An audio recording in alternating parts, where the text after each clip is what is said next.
Well, we frustratingly not only are we seeing these wars again, but we're seeing wars on multiple fronts now, which is the bit that becomes a little bit scary. We obviously have the Israeli-Palestine conflict, Russia-Ukraine. We've just mentioned the Houthis attacking a lot of the shipping lanes, but they're ongoing, historic war they've been involved in. We have Iran obviously involved in backing a number of different factions across this. It feels like there's this growing escalation of conflicts. Well, you didn't even mention North Korea funneling weapons to Russia and the tensions between the U.S. and China over the Taiwan issue, and it starts to look like World War III if you sort of zoom out a little bit and squint. And it's interesting historical comparisons. In the U.S., of course, World War II officially started, I suppose, when Germany invaded Poland, and for Americans, it really started with Pearl Harbor in 1941. But World War II really started when Japan invaded China in the 1930s. Like, if you actually trace back the series of activities, I think you could honestly say that in the early to mid 1930s is when the world was set on the course for war. And who knows what historians will call the period from 2022 to 2025, depending on how things go with China. But we have either direct or proxy conflicts between nuclear superpowers. And we are risking a direct kinetic conflict between the US and Iran. We are certainly engaged in an economic war with China.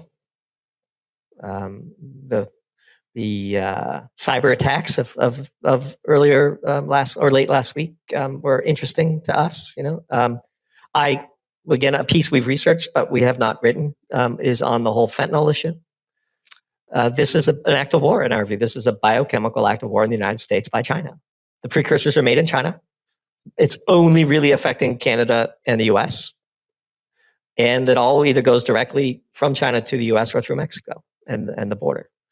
And 110,000 people died last year. That's mostly military-aged adults.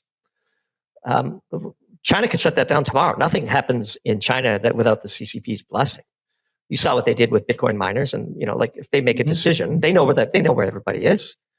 There's a small number of major factories that are making these precursors. They know where they are, and yet we just stand around and let 110,000 people die. It's really shocking. So war doesn't need to be tanks and missiles. We've seen it can be drones, and it doesn't need to be guns and bullets and soldiers. It can be drugs, and it's scary. Actually, I have college-age children, and so the thought of them getting a laced pill or a laced drink at a party, and their lives being zapped out from under them, no matter how much hard work you've done as a parent or they've done as trying to become an adult, and one mistake or one accident and poof. I mean, what a tragedy. 110,000 of those tragedies last year. Yeah, I was having this whole conversation the other night with my friends. We were out for dinner. We were saying we feel some ways lucky to be not in the generation of youngsters now where casual recreational drugs could lead to a higher chance of death because of fentanyl. The amount of stories I've read of people in the US who have died after taking cocaine laced with fentanyl is insane. Yeah. I know a lot of people who do cocaine or have done cocaine.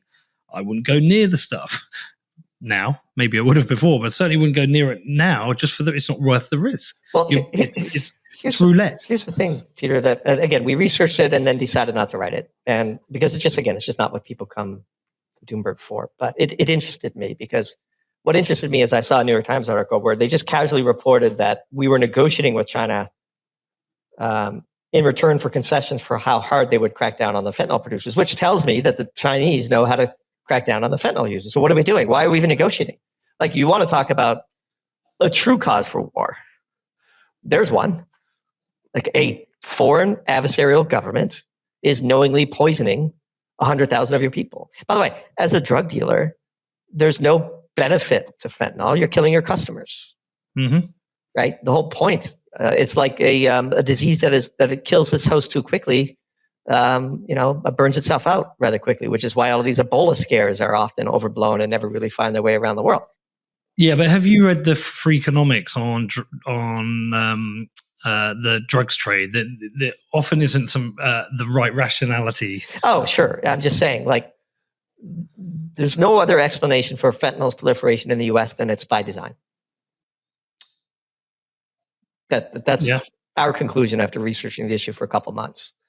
And it's by design by the Chinese. The Chinese are killing 100,000 Americans a year, knowingly. That's my view. It's outrageous. Yeah, it's a rabbit hole I'm going to have to go down now and look into this.